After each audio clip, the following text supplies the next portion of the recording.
तो hello guys, welcome to my channel. मैं हूं गरिमा झा और इस वीडियो में मैं आपको बताने वाली हूं CUET यूजी रजिस्ट्रेशन। सो मैं CUET यूजी का रजिस्ट्रेशन करूंगी, पूरा स्टार्टिंग टू एंड पूरा अपना फॉर्म फिल करूंगी। मैं अपना ही फॉर्म फिल करूंगी एज एन कैंडिडेट। सो आप लोगों को स्टेप बाय स्टेप बताते रहूंगी। मैं अपने लैपटॉप से फॉर्म फिल कर रही हूँ, आप अपने फोन से भी कर सकते हैं। मैं फोन से फोटो वगैरह क्लिक करके लैपटॉप पे सेंड कर लूंगी और जो भी फाइल साइज रहेगा तो उसी हिसाब से मैं लैपटॉप में सेव कर लूंगी और वही अपलोड कर दूंगी। तो बहुत इजी रहने वाला है CUET का रजिस्ट्रेशन। नीट जितना हैवी नहीं रहेगा, यानी कि फिंगरप्रिंट ये वो स्कैनिंग इतना कुछ नहीं रहेगा। नॉर्मली हम कर सकते हैं फोटो अपलोड। मतलब स्कैन तो करना ही पड़ेगा लेकिन इतनी ज्यादा झंझट नहीं आएगी। तो इसमें सिग्नेचर फोटो लगेगा और आधार कार्ड, और अगर आप किसी कास्ट से बिलोंग करते हो तो आपका कास्ट सर्टिफिकेट। जनरल वाले हो तो कुछ मतलब इतना ज्यादा कॉम्प्लिकेटेड नहीं रहेगा। आपका आधार कार्ड लगेगा एज एन आइडेंटिटी प्रूफ और आधार एड्रेस प्रूफ, और बस 10th-12th की मार्कशीट और मीडियम वगैरह सब्जेक्ट वगैरह चूज करो, फीस सबमिट करो एंड दैट इट। मतलब इजीली हो जाएगा 15 to 20 मिनट्स में। मेरी वीडियो थोड़ी बड़ी हो सकती है, सो मैं हाफ करके अपलोड कर दूंगी और आप बने रहिए। अगर मैं कुछ ज्यादा ही धीरे बोलती हूँ तो आप 2x पे कर लेना, मतलब कि यानी मेरी थोड़ी स्लो है स्पीड बोलने की। आप 2x पे करके देख लो, जैसे मर्जी देख लो। मैं अब स्टेप बाय स्टेप बताऊंगी। तो सबसे पहले एक पेज खुलता है, उस पे सारी चीजें लिखी होती है कि फाइल साइज क्या होना चाहिए, फाइल नेम क्या होना चाहिए और कैसी फोटो होनी चाहिए, कैसा सिग्नेचर होना चाहिए, फाइल में क्या होना चाहिए। तो वो सबसे पहले देखेंगे। तो चलो स्टार्ट करते हैं। तो हेलो गाइस, जैसे कि मैंने अपना लैपटॉप खोल लिया है, सर्च करते हैं CUET UG 2025 रजिस्ट्रेशन।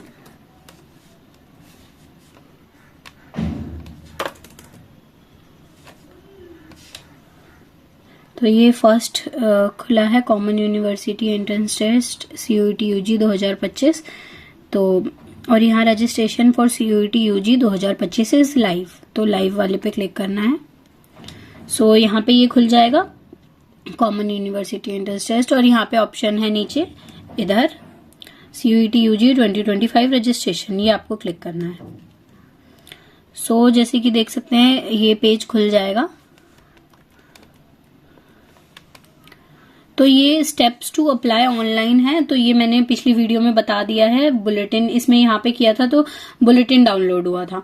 उसमें इंपॉर्टेंट चीजें बता दी थी। आप भी एक बार बुलेटिन पढ़ लेना, और ताकि आपको अगर कुछ ना पता हो या कुछ मतलब इम्पोर्टेंट हो तो वो आप पढ़ लोगे तो सही रहेगा। हमें करना है register yourself for the above mentioned examination. तो हमें अपने लिए ये करना है, और ऑलरेडी रजिस्टर्ड कैंडिडेट ये तब जब हम जैसे कि रजिस्टर कर लेंगे, फिर बाद में जब हम लॉगिन करने के लिए आएंगे तो फिर हम ऑलरेडी रजिस्टर्ड कैंडिडेट पे जाएंगे। लेकिन अभी हमें न्यू है तो हमें ये करना है, इस पे न्यू रजिस्ट्रेशन यहाँ पे। ये पेज खुल चुका है। तो यहाँ पे पहले लिखा है रजिस्ट्रेशन, एप्लीकेशन फॉर्म और fee payment. Instruction and procedure, ये अभी इंस्ट्रक्शन एंड प्रोसीजर है जो मैंने आपको बताया था कि रजिस्ट्रेशन के टाइम पहले खुलता है। सबसे पहले यही देखते हैं हम। यहाँ लिखा है before filling the application form download and read carefully the information bulletin. वही जो मैंने बोला कि बुलेटिन एक बार देख लो और इंस्ट्रक्शन पढ़ लो, यही सब लिखा है इस पे। You can apply online CUET, यही है। फीस स्ट्रक्चर क्या रहेगा। जनरल वालों के लिए मैं बता चुकी थी पिछले वीडियो में, फिर से बता देती हूँ। जनरल वालों के लिए 1000 रहेगा 3 सब्जेक्ट का। और एडिशनल अगर आपको लेना है तो यानी कि 5 सब्जेक्ट हम टोटल ले सकते हैं, तो 3 सिर्फ, और मिनिमम 3। तो जैसे 3 सब्जेक्ट रहेगा तो 1000 रुपीज लगेगा जनरल वालों का, यहाँ लिखा हुआ है। और अब जब एडिशनल आपको सब्जेक्ट लेना है तो 400 रुपीज ईच, यानी कि अगर आप 5 के 5 लेना चाहते हैं सब्जेक्ट, आपको 1800 रुपए लग जाएंगे अगर आप जनरल हो। अगर आप 3 ही सब्जेक्ट का देना चाहते हैं आपके 1000 लगेंगे। OBC NCL और EWS वालों के लिए 900 लगेंगे। और फॉर ईच एडिशनल सब्जेक्ट उन लोगों के लगेंगे 375, और SC ST PWD और PWBD और थर्ड जेंडर के लिए 800 लगेंगे 3 सब्जेक्ट के, और एडिशनल सब्जेक्ट के 350। और ऐसे ही सेंटर आउटसाइड इंडिया, ये तो मतलब इतने 4500 और 1800। सो एप्लीकेशन प्रोसीजर है, simple steps to be followed to apply online. So step 1, तो सबसे पहले रजिस्टर करेंगे, एप्लीकेशन नंबर मिलेगा और the candidate should supply the required details अपनी फिल करेंगे। और फिर हम जैसे कि अपना एप्लीकेशन नंबर कैसे मिलेगा, हम अपना फोन नंबर डालेंगे, उसके बाद हमें एक पासवर्ड मिलेगा, पासवर्ड बनाएंगे हम, फिर OTP डालेंगे फोन नंबर पे जो OTP आएगा, फिर उसके बाद वो पासवर्ड आप लिख करके रखना, एप्लीकेशन नंबर उन्हीं की तरफ से मिलेगा हमें, तो एप्लीकेशन नंबर और पासवर्ड ये दोनों चीजें आपको लिख करके रखनी है, हमेशा काम आएंगी। अब रिजल्ट देखते टाइम, अभी बार बार लॉगिन करते टाइम, हर बार एप्लीकेशन नंबर और पासवर्ड, एप्लीकेशन नंबर और पासवर्ड ये लिख करके रख लो, एक अभी ही लिख लेना जब आपको रजिस्ट्रेशन करोगे स्टार्टिंग में, ताकि बार बार भूल ना जाओ या कुछ प्रॉब्लम आएगी फिर। सो सेकंड है कंप्लीट द एप्लीकेशन फॉर्म। तो यहाँ पे देखो क्या क्या चीजें हमारे पास होनी चाहिए। तो the recent passport size photograph should be either in color or black and white with 80% face without mask visible including ears against white background। तो एक पासपोर्ट साइज मतलब कि पासपोर्ट साइज फोटो होनी चाहिए, एक नहीं और भी आप खिंचवा के रख लेना, इसमें बता रही हूँ कि क्या अपलोड करना है। तो पासपोर्ट साइज फोटो होनी चाहिए और जो कि ब्लैक एंड व्हाइट भी हो सकती है और कलर भी हो सकती है, जिसमें कि आपका 80% फेस कवर होना चाहिए और विदाउट मास्क होनी चाहिए, दोनों ईयर्स वाइट बैकग्राउंड भी होना चाहिए, दोनों ईयर्स दिखने चाहिए और वाइट बैकग्राउंड होना चाहिए। तो फोटोग्राफ की फाइल जो होगी वो कैसे, नेम भी तो करेंगे, तो उसमें क्या होगा, जैसे कि नीट में था वैसे ही इसमें भी करना है। So first 2 characters of candidates name और फिर अंडरस्कोर, फिर फोटो, जैसे कि हमें पासपोर्ट साइज का करना है तो ऐसे रहेगा, यानी कि जैसे मेरा नाम गरिमा है तो मेरा कैसे रहेगा, जैसे कैपिटल में GA, फिर ये अंडरस्कोर और फिर फोटो। तो ये कैपिटल में भी लिख सकते हैं और स्मॉल में भी लिख सकते हैं, कोई प्रॉब्लम नहीं है इसके लिए। तो बस इतना ही फाइल नेम रहेगा, कोई डॉट वॉट कुछ मत लगाना, खुद से ही आएगा तो ठीक है, वरना डॉट वगैरह कुछ नहीं लगाना। First 2 letter underscore photo. So इसकी फाइल साइज क्या होगी फोटो की, 10 KB से 200 KB के बीच में होनी चाहिए और ये फोटो रिसेंट होनी चाहिए। ओके, और ये अब सेकंड है सिग्नेचर। सिग्नेचर क्या है, सिग्नेचर फाइल किस नाम से होनी चाहिए, first 2 character of candidate name, same वैसा ही जैसे मेरा नाम गरिमा है तो GA लिखूंगी अंडरस्कोर सिग्नेचर, बस। ये JPG में होना चाहिए, ऊपर वाला भी JPG में ही होना चाहिए। सिग्नेचर की फाइल साइज क्या होगी, 10 KB to 50 KB। सो इतना ही रहेगा, इसकी साइज बता दिया मैंने और नेम बता दिया, चलो ठीक है।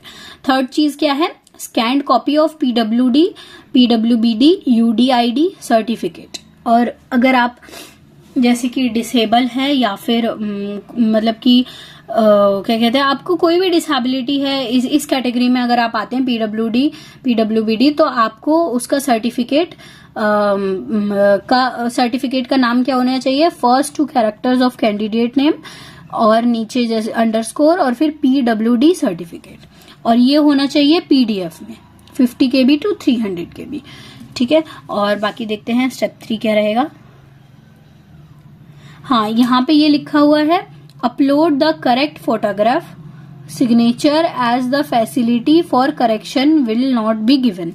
तो इसमें ये लिखा है फोटोग्राफ और सिग्नेचर को वापस से करेक्शन विंडो में उसकी फैसिलिटी नहीं दी जाएगी अपलोड करने की, यानी आप जो अभी अपलोड करेंगे गलत नहीं होना चाहिए, फिर से करेक्ट करने की अपॉर्चुनिटी आपको नहीं मिलेगी, आपका फिर फॉर्म रिजेक्ट हो जाएगा।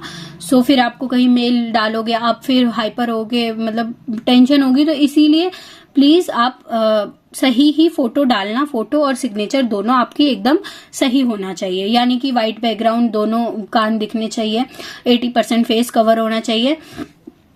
और हाँ, ये जैसे कि यहाँ पर नेम एंड डेट अगर ना भी हो तो चलेगा, अगर हो तब भी चलेगा, कोई प्रॉब्लम नहीं है। अभी मैं क्लियर कर देती हूँ, फोटो पर नेम एंड डेट हो तब भी चलेगा, अगर ना हो तब भी चलेगा। मैं अपना नेम एंड डेट वाला फोटो दूंगी, आप लोग अपना देख लेना आपको क्या देना है। सो यहाँ पर पेमेंट की डिटेल्स लिखी है कि पेमेंट कैसे करना है। The candidate has to select debit card, credit card, UPI, net banking option, ये सब लिखा है, आप देख लो। पेमेंट तो हो ही जाता है, बस फॉर्म भरने में ही प्रॉब्लम आती है, वो भी मैं करके दिखाऊंगी एक एक करके। सो यहाँ लिखा है इंपॉर्टेंट इंस्ट्रक्शन अबाउट पासवर्ड। तो during online form filling candidate will be required to choose password and security question and its answer. So आपको फॉर्म फिलिंग के टाइम आपको एक पासवर्ड बनाना पड़ेगा और आपको सिक्योरिटी क्वेश्चन सेट करने पड़ेंगे, ठीक है, कि उसमें क्वेश्चन वो बताएगा और आपको आंसर देना है, और वो क्वेश्चन और आंसर आपको लिख करके रख लेने हैं, ताकि आगे अगर आपका पासवर्ड वगैरह भूल जाओ तो आप उस सिक्योरिटी क्वेश्चंस के आंसर दे दो और आपका लॉगिन हो जाए। सो यही है लॉगिन वगैरह के लिए जो मैंने आपको बताया। तो क्या कहते हैं, आप पासवर्ड अपना प्लीज लिख के रख लेना और एप्लीकेशन नंबर जो आपको मिलेगा वो भी लिख करके रख लेना। So candidate should remember log out at the end of their session. हाँ, तो अगर आपको जैसे कि आधा आपने अपना फॉर्म फिल कर दिया है, सो आपको और अभी बाद में करने का, मतलब कि बाद में करोगे जैसे कि फॉर्म फिल, तो आप अपना लॉग आउट करके ही साइड हटना, नहीं तो आपका सेव नहीं होगा जो भी आपने अभी तक फॉर्म में भरा है। यानी कि आप जब भी आप बैक हो तो आप लॉग आउट कर देना, जब फिर बाद में आप जब भी ओपन करोगे तो आप उसी जगह पहुंचोगे जहां तक आपने फॉर्म फिल कर दिया है। तो यहाँ पे पासवर्ड कैसे, आप जब ऑन करोगे पासवर्ड कैसे सेट करना है वो आपका दिया गया है। Password must be 8 to 13 character, password must at least 1 upper case, ये सब आप देख लेना। हाउ टू और पासवर्ड अगर आप भूल गए हो तो रीसेट कैसे करना है। The following options are available to reset password. तो यूजिंग सिक्योरिटी क्वेश्चन, मैंने जैसे बताया कि सिक्योरिटी क्वेश्चन आप उसमें सेट करोगे, आंसर भी आप ही सेट करोगे, और बाद में जब आप पासवर्ड भूल जाओ तो आप उन सिक्योरिटी क्वेश्चंस के आंसर दे करके आप अपना लॉग इन कर सकते हो, ठीक है, फिर आप नया पासवर्ड सेट कर लेना। तो इसीलिए सिक्योरिटी क्वेश्चंस भी लिख के रखो और एप्लीकेशन नंबर और पासवर्ड लिख लो, तो ऐसी कोई प्रॉब्लम आएगी ही नहीं कि आप पासवर्ड भूल गए। So using a verification code sent via text message, और आप जो आप मोबाइल नंबर डाल रहे हो उस पर टेक्स्ट मैसेज आएगा, तो आप ऐसे भी अपना पासवर्ड रीसेट कर सकते हैं अगर भूल गए तो। ये तब है जब आप भूल गए हो अपना पासवर्ड। तो 7th है, the application number printed on the computer generated confirmation page must be mentioned in all correspondences. So जो एप्लीकेशन नंबर आपके कंप्यूटर जनित, एक second, the application number printed on the computer generated must be mentioned in all. तो आपका जो last में confirmation page जो download करते हो उसमें उस पे भी और हर जगह पे आपका एप्लीकेशन नंबर होना ही चाहिए, यानी कि होगा ऊपर, हर जगह पे सेम होगा, और आप वो एप्लीकेशन नंबर आप अपना लिख करके रख लो। वही यहाँ पे रिपीट किया हुआ है बार बार। सो यहाँ पे है कि अब जैसे कि पूरा हमने पढ़ लिया, इन्फॉर्मेशन बुलेटिन भी पढ़ लिया, सब कुछ कर लिया, तो यहाँ पे टिक करके यहाँ पे क्लिक हेयर टू प्रोसीड करना है। तो यहाँ पर क्लिक करके क्लिक हेयर टू प्रोसीड करने के बाद आपका रजिस्ट्रेशन वाला पेज खुल जाएगा और रजिस्ट्रेशन स्टार्ट हो जाएगा। तो ये वीडियो थोड़ी लंबी हो जाएगी, तो मैं इसे नेक्स्ट वीडियो में यहाँ पे स्टार्ट करके दिखाऊंगी।